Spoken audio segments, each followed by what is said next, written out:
Couple et amour, notre quotidien et notre vie de couple.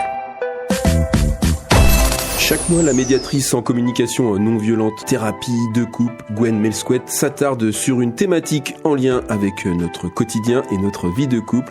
Elle apporte son approche technique, mais aussi d'écoute et de bienveillance. Bonjour Gwen. Bonjour. On s'attarde sur une question fondamentale. Quelle est la différence entre tomber amoureux et rester en amour? Vaste question, vaste champ des possibles. Ouais, c'est une vaste question effectivement, et c'est important parce que souvent on ne sait pas forcément faire la différence, alors que il y a une nette différence en termes de ressenti et aussi de comportement.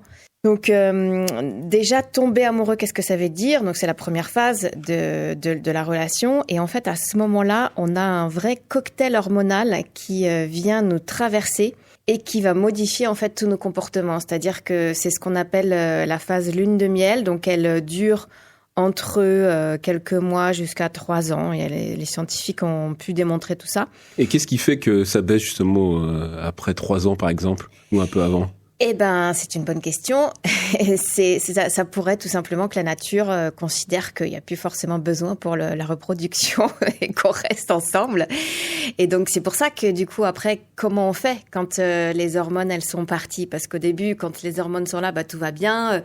On est une sorte de petit nuage. C'est ça, exactement. On a les étoiles plein les yeux, les papillons dans le ventre, tout ça.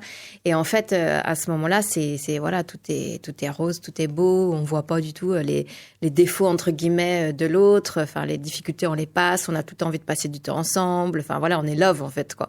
Et effectivement après quand ça s'en va, on se dit mais mince, qu'est-ce qui se passe? Il a changé, elle a changé, ça me correspond pas du tout, je suis pas du tout d'accord avec la façon dont ça se passe, on se prend la tête du coup et on comprend pas en fait, on comprend pas pourquoi l'autre tout d'un coup paraît plus le même ou la même. Et en fait c'est juste une question d'hormones, c'est pas plus compliqué que ça finalement. Et rester en amour alors? Et du coup, après cette phase-là, ça veut dire que pour rester en amour, en fait, c'est à nous de faire quelque chose. Puisque avant, c'était les hormones qui faisaient pour nous. Après, c'est à nous, en fait, de nous engager et à nous d'agir. Et quand on dit un couple, ça s'entretient, en fait, c'est tout à fait ça, quoi. C'est-à-dire que ça nécessite qu'on prenne du temps, qu'on y réfléchisse, ça nécessite qu'on y mette de l'énergie. En fait, c'est comme une plante, c'est-à-dire que si vous avez une plante et que vous voulez qu'elle fleurisse, si vous la mettez pas au soleil, si vous l'arrosez pas, si vous lui mettez pas un petit peu d'engrais de temps en temps, en fait, elle va pas du tout bien aller. C'est pareil pour le couple, en fait. Ça paraît évident, mais c'est tellement ça. Donc, l'idée, c'est de réfléchir ensemble à quels sont nos besoins, quelles sont nos attentes dans le couple. Est-ce que pour nous, ce qui est important dans le couple, c'est de vivre de l'écoute, du soutien, de l'affection, de la découverte, de la stimulation intellectuelle peut-être, ou alors de la tendresse? Qu'est-ce qu'on attend en fait dans notre couple? Et de se dire ça pour qu'on sache qu'est-ce que l'autre attend, histoire de pouvoir lui apporter un minimum ce qu'il peut attendre. Et après, du coup, une fois qu'on a réfléchi à ça, c'est trouver les actions qui peuvent permettre de nourrir ces besoins-là. Et on a vraiment différentes façons. Par exemple, pour de la tendresse, l'idée, c'est d'être dans la précision. C'est-à-dire que si la personne elle a besoin de câlins, c'est quoi? C'est 1 câlin par jour? C'est 10 câlins par jour? De quoi la personne elle a besoin? Parce que entre 1 et 10, c'est pas du tout la même chose. Si le compagnon, par exemple, il va se dire, t'as besoin de câlin, moi, je sais pas trop mon truc, mais par contre, si t'en as besoin, moi, c'est ok de t'en faire, du coup, je fais 1 câlin par jour. Et après, je me rends compte, non, mais moi, j'ai pas assez, parce que je voulais beaucoup plus que 1. Ah, d'accord, mais je savais pas, en fait.